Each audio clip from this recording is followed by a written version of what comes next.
আজকে রান্না করলাম উনুনের জালে কচু চিংড়ি। পুরো ভিডিওটা দেখার জন্য অবশ্যই আগে চ্যানেলটি সাবস্ক্রাইব করে নিন।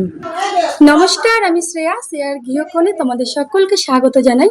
আজকে আমি চলে এসেছি তোমাদের সামনে কচু চিংড়ি রেসিপি নিয়ে। চলো সেটাই তোমাদের সঙ্গে শেয়ার করি। দেখো এখানে কিন্তু উনুনটা খুব ভালো করে ধরে গেছে। এখন আমি এখানে কড়া চাপিয়ে দিব। কচু চিংড়ি রান্না করার জন্য আমি এখানে সমগ্র সামগ্রী রেডি করে নিয়েছি। কচু আর আলুকে আমি আগেই কিন্তু ধুয়ে কেটে রেখেছি। আর এখানে নিয়েছি পেঁয়াজ কুচি, এটার মধ্যে আছে মশলা, আদা জিরে বাটা, লঙ্কা বাটা, আর এখানে নিয়েছি গোটা কিছুটা লঙ্কা, তেল, হলুদ, লবণ, জিরে, আর এখানে রয়েছে চিংড়ি মাছ।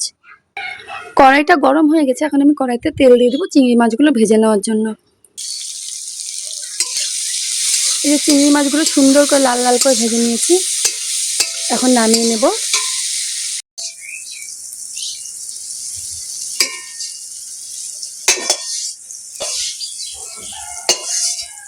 চিংড়ি মাছ ভাজা কমপ্লিট।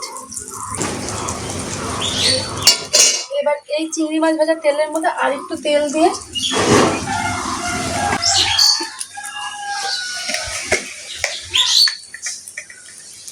দিয়ে দেবো গোটা জিরে,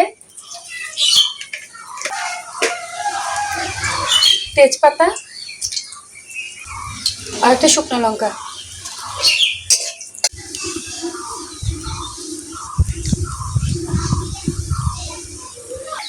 এখন দিয়ে দেবো কুচি করে রাখা পেঁয়াজগুলো। পেঁয়াজটাকে ভালো করে লাল লাল করে একটু কষিয়ে নিব।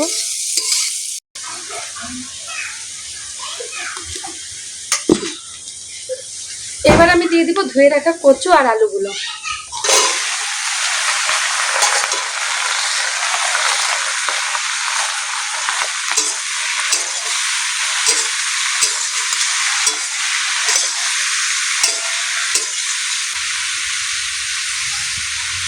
প্রচন্ড গরম।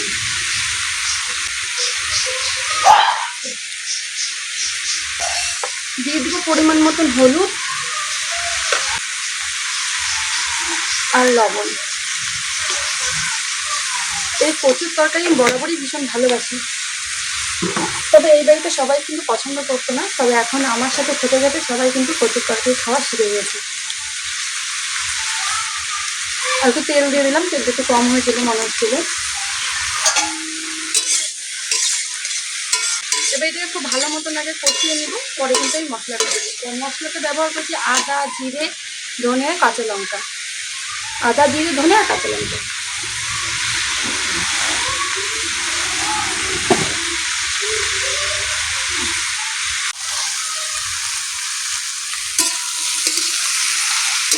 অর্ধেক মতন কষানো হয়ে গেছে, এখন আমি মশলাটা দিয়ে আর বাকিটা কষাবো।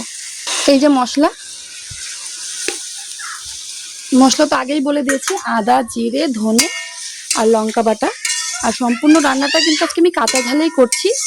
এখন কিন্তু আমরা একদমই শুকনো লঙ্কা খাওয়া বা শুকনো লঙ্কা গুঁড়ো খাওয়া বাদ দিয়ে দিয়েছি। সবারই শারীরিকভাবে অনেক রকম প্রবলেম হয়, আর শুকনো লঙ্কা গুঁড়োটা খাওয়া কিন্তু একদমই শরীরের জন্য ভালো নয়, তাই জন্য টোটালি বাদ দিয়ে দিয়েছি। এখন চিংড়ি মাছগুলো দিয়ে দিচ্ছি।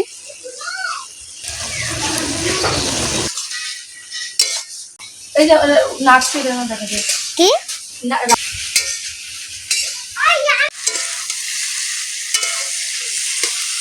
প্রচুর গরম দিয়েছে, প্রচুর গরম। তবে এখন কিন্তু রোদ নেই, একটু সুন্দর একটা হাওয়া হচ্ছে। প্রচুর গরম। দেখো খুব ভালো করে কষানো হয়ে গেছে, এখন কিন্তু জল দিয়ে দেবো।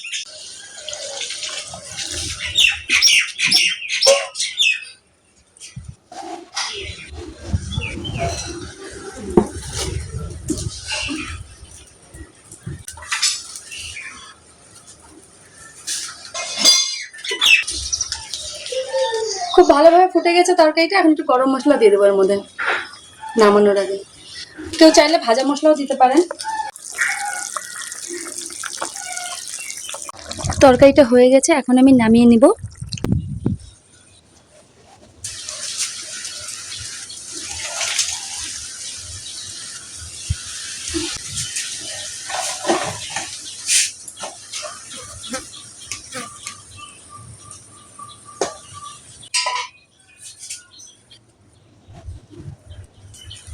এইভাবে একবার রান্না করে দেখবেন, আশা করছি খুব ভালো লাগবে।